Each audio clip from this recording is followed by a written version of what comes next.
Много хубаво, че започвам първо. Добре, предприемачеството искам повече хора да започват от днес.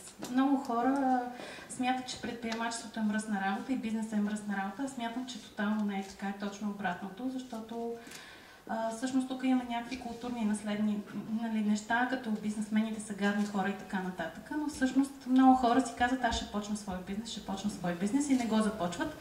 Стоят на работното си място, оплакват се, че взимат малко пари и са нещастни и казват, аз имам толкова много добри идеи. Ако имаш добри идеи, ходи и ги започвай. Предприемачеството е за абсолютно всеки. Всеки може да започне, стига да има наистина, освен добрата идея и амбиции и разни други неща.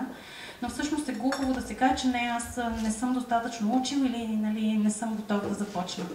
В същото време и не е за всеки, защото всъщност се изисква много усилия и ако не си готов, по-добре да не го започваш. Всъщност това е най-важното, но не бива да ни спира в началото.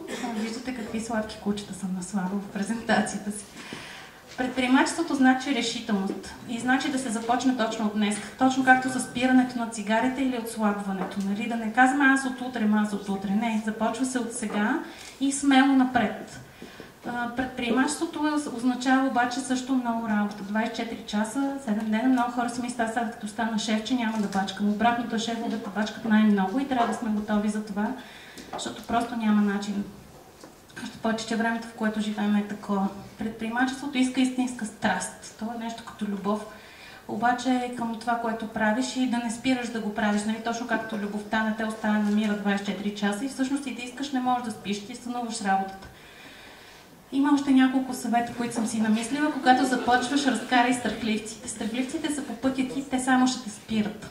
Защото всъщност тях е страх, те са неуверени, а всъщност ти имаш нужда от решителност и от своята страст. Те не те разбират и само ще те спират по пътя. Когато започваш, разкарай негативните. Негативните хора са много за жалост. Те са имали просто нещастно детство. Не ги слушайте. Защото те няма да ви помогнат много напред.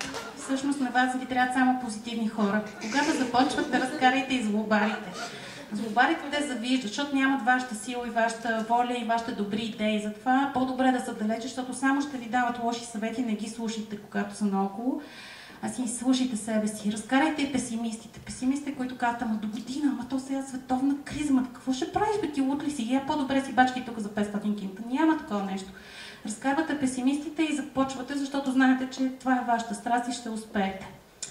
Значи, за да си добър предприемач, ви трябва още няколко работи. Това освен добрата идея, куп такива идеи и силната амбиция да работиш неуморно, да станеш богат, да се справяш и да имаш късмет, ви трябва още нещо. И то в днешния свят е добрата кауза. Защото ако нямате добра кауза зад гърба си, ще докато карате да подкривате круша. Нали? Ако искате само кинки, окей, ще станете богати, обаче ще сте нещастни. Според мен добрите предприемачи са те, които имат и добра кауза зад гърба си. Не чакайте, започнете още сега. И след година скоро написва в блога си, инициативата не ти се дава, трябва да си я вземеш сам. В Библията е казано, почукай, ще ти се даде, нали, ще се отвори, чукайте и започвайте, както вече казах, още от сега. Благодаря за вниманието. Това е моят блог.